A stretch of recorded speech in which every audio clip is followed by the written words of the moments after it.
So now we've compressed the spring and the vise.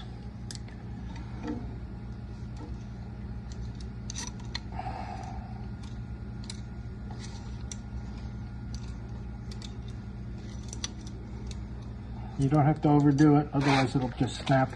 You don't want it to snap while you're working on it. That's good.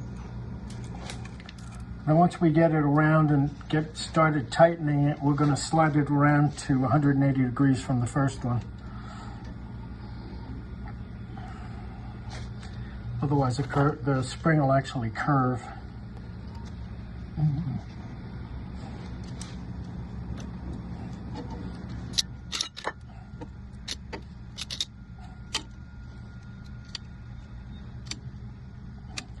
Now we'll release the vise to see if it stays small enough. All right. Ta-da. Let's go check it. Now to hold that is this nasty spring here. And the problem with this spring is that you can't get your plate and nut on it unless you pre-compress it in a safe manner so that it doesn't accidentally break loose and put this thing through your skull or your chest.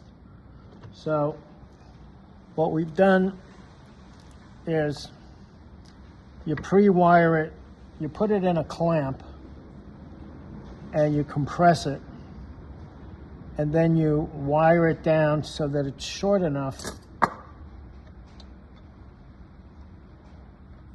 that you can get your nut started.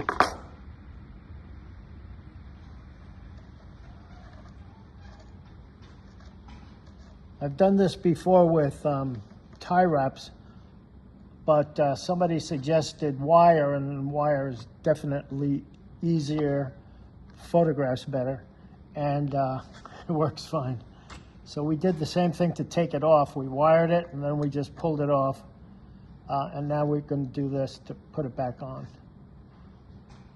And then this just gets tightened